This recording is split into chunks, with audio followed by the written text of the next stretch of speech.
News 9 global summit में आए सभी साथियों को मेरा नमस्कार। मिनिस्टर विनफ्रीड, कैबिनेट में मेरे सहयोगी ज्योतिरादित्य सिंधिया और इस समिट में शामिल हो रहे देवी और सज्जनों, इंडो जर्मन पार्टनरशिप में आज एक नया अध्याय जुड़ रहा है। भारत के टीवी 9 ने फ्राउ एफ बे, स्टुटगार्ट और बाडेन व्यूर्टेम्बर्ग के साथ जर्मनी में इस समिट आयोजित की है। मुझे खुशी है कि भारत का एक मीडिया समूह आज के इंफॉर्मेशन युग में जर्मनी और जर्मन लोगों के साथ कनेक्ट करने का प्रयास कर रहा है। इससे भारत के लोगों को भी जर्मनी और जर्मनी के लोगों को समझने का एक प्लेटफॉर्म मिलेगा। मुझे इस बात की भी खुशी है कि न्यूज 9 इंग्लिश न्यूज चैनल भी लॉन्च किया जा रहा है। साथियों, इस समिट की theme India Germany a road map for sustainable growth है और ये थीम भी दोनों ही देशों की रिस्पॉन्सिबल पार्टनरशिप की प्रतीक है। बीते 2 दिनों में आप सभी ने इकोनॉमिक इश्यूज के साथ साथ स्पोर्ट्स और एंटरटेनमेंट से जुड़े मुद्दों पर भी बहुत सकारात्मक बातचीत की है। साथियों, यूरोप जियो पॉलिटिकल रिलेशंस और ट्रेड एंड इन्वेस्टमेंट दोनों के लिहाज से भारत के लिए एक इम्पोर्टेंट स्ट्रेटेजिक रीजन है और जर्मनी हमारे मोस्ट इम्पोर्टेंट पार्टनर में से एक है। 2024 में इंडो जर्मन स्ट्रेटेजिक पार्टनरशिप के 25 साल पूरे हुए हैं और ये वर्ष इस पार्टनरशिप के लिए ऐतिहासिक है, विशेष रहा है। पिछले महीने ही चांसलर शोल्ज अपनी तीसरी भारत यात्रा पर थे। 12 वर्षों बाद दिल्ली में Asia Pacific conference of the German businesses का आयोजन हुआ। इसमें जर्मनी ने focus on India document release किया। यही नहीं, skilled labour strategy for India उसे भी रिलीज किया गया। जर्मनी द्वारा निकाली गई ये पहली कंट्री स्पेसिफिक स्ट्रेटेजी है। साथियों, भारत जर्मनी स्ट्रेटेजिक पार्टनरशिप को भले ही 25 वर्ष हुए हो, लेकिन हमारा आत्मीय रिश्ता शताब्दियों पुराना है। यूरोप की पहली संस्कृत ग्रामर, ये बुक्स को बनाने वाले शख्स एक जर्मन थे।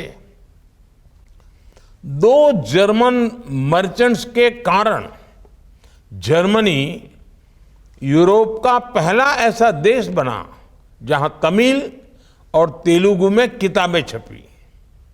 आज जर्मनी में करीब 3 लाख भारतीय लोग रहते हैं। भारत के 50,000 छात्र जर्मन यूनिवर्सिटीज में पढ़ते हैं और ये यहां पढ़ने वाले फॉरेन स्टूडेंट्स का सबसे बड़ा समूह भी है। भारत जर्मनी रिश्तों का एक और पहलू भारत में नजर आता है। आज भारत में 1800 से ज्यादा जर्मन कंपनियां काम कर रही है। इन कंपनियों ने पिछले 3-4 साल में $15 बिलियन का निवेश भी किया है। दोनों देशों के बीच आज करीब $34 बिलियन का बायलैटरल ट्रेड होता है। मुझे विश्वास है आने वाले सालों में ये ट्रेड और भी ज्यादा बढ़ेगा। मैं ऐसा इसलिए कह रहा हूं क्योंकि बीते कुछ सालों में भारत और जर्मनी की आपसी पार्टनरशिप लगातार सशक्त हुई है। साथियों, आज भारत दुनिया की फास्टेस्ट ग्रोइंग लार्ज इकोनॉमी है। दुनिया का हर देश विकास के लिए भारत के साथ साझेदारी करना चाहता है। जर्मनी का फोकस ऑन इंडिया डॉक्यूमेंट भी इसका बहुत बड़ा उदाहरण है।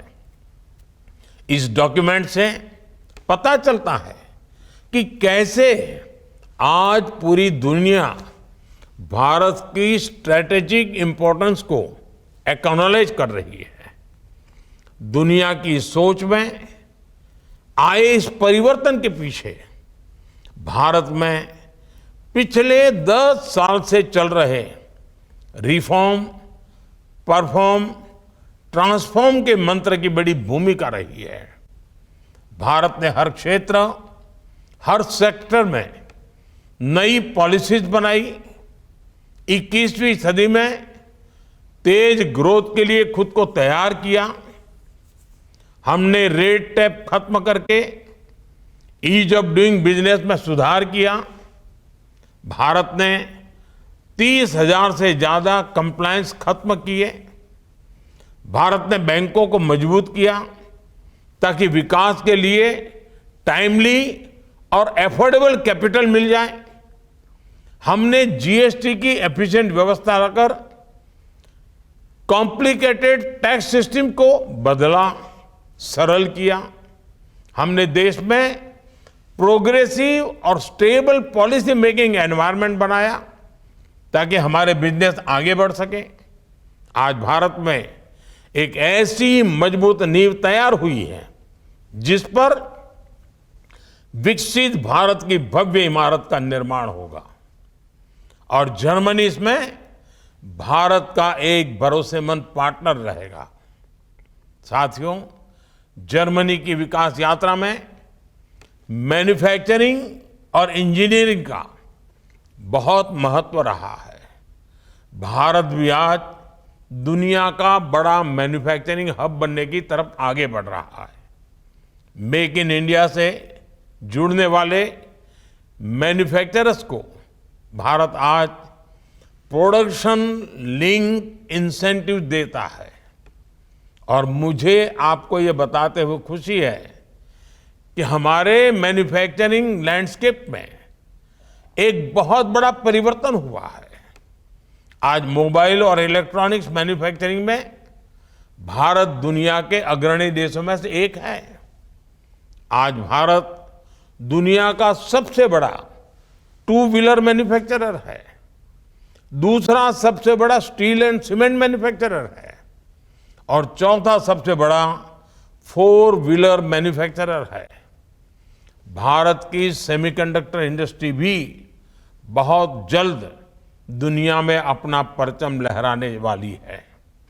ये इसलिए हुआ क्योंकि बीते कुछ सालों में हमारी सरकार ने infrastructure improvement, logistic cost reduction, ease of doing business और स्टेबल गवर्नेंस के लिए लगातार पॉलिसीज बनाई हैं, नए निर्णय लिए हैं। किसी भी देश के तेज विकास के लिए जरूरी है कि हम फिजिकल, सोशल और डिजिटल इंफ्रास्ट्रक्चर पर इन्वेस्टमेंट बढ़ाएं। भारत में इन तीनों फ्रंट्स पर इंफ्रास्ट्रक्चर क्रिएशन का काम बहुत तेजी से हो रहा है। डिजिटल टेक्नोलॉजी पर हमारे इन्वेस्टमेंट और इनोवेशन का प्रभाव आज दुनिया देख रही है। भारत दुनिया के सबसे अनोखे डिजिटल पब्लिक इंफ्रास्ट्रक्चर वाला देश है। साथियों, आज भारत में बहुत सारी जर्मन कंपनीज है। मैं इन कंपनियों को निवेश और बढ़ाने के लिए आमंत्रित करता हूं। बहुत सारी जर्मन कंपनियां ऐसी हैं जिन्होंने अब तक भारत में अपना बेस नहीं बनाया है। मैं उन्हें भी भारत आने का आमंत्रण देता हूं। और जैसा कि मैंने दिल्ली की Asia Pacific conference of German companies में भी कहा था, भारत की प्रगति के साथ जुड़ने का यही समय है, सही समय है। इंडिया का डायनेमिज्म जर्मनी के प्रिसिशन से मिले, जर्मनी की इंजीनियरिंग इंडिया की इनोवेशन से जुड़े, ये हम सभी का प्रयास होना चाहिए। दुनिया की एक एंशिएंट सिविलाइजेशन के रूप में हमने हमेशा से विश्व भर से आए लोगों का स्वागत किया है, उन्हें अपने देश का हिस्सा बनाया है। मैं आपको दुनिया के समृद्ध भविष्य के निर्माण में सहयोगी बनने के लिए आमंत्रित करता हूं। Thank you. दानके। That was Prime Minister Shri Narendra Modi, Prime Minister of Bharat, at the News 9 Global Summit ministerial speech, the keynote speech. तस्वीरें आपके सामने अभी प्रधानमंत्री मोदी का संबोधन जिसमें उन्होंने कहा कि मैं आप सभी लोगों को आमंत्रित करता हूं मेक इन इंडिया के लिए। हम चाहते हैं कि आप भारत आएं। जर्मनी भारत का भरोसेमंद बिजनेस पार्टनर है। भारत को कारोबार के लिए अच्छा माहौल बनाया है। भारत में कारोबार के लिए अच्छा माहौल बनाया है। हमने टैक्स सिस्टम को सरल किया है, प्रधानमंत्री मोदी ने कहा। इंडो जर्मन पार्टनरशिप में आज एक नया अध्याय जुड़ रहा है। भारत के टीवी 9 ने फ्राउ एफ बे, स्टुटगार्ट और बाडेन व्यूर्टेम्बर्ग के साथ जर्मनी में इस समिट आयोजित की है। मुझे खुशी है कि भारत का एक मीडिया समूह आज के इंफॉर्मेशन युग में जर्मनी और जर्मन लोगों के साथ कनेक्ट करने का प्रयास कर रहा है। इससे भारत के लोगों को भी जर्मनी और जर्मनी के लोगों को समझने का एक प्लेटफॉर्म मिलेगा। मुझे इस बात की भी खुशी है कि न्यूज़ 9 इंग्लिश न्यूज़ चैनल भी लॉन्च किया जा रहा है। साथियों, इस समिट की theme India Germany a road map for sustainable growth है और ये थीम भी दोनों ही देशों की रिस्पॉन्सिबल पार्टनरशिप की प्रतीक है।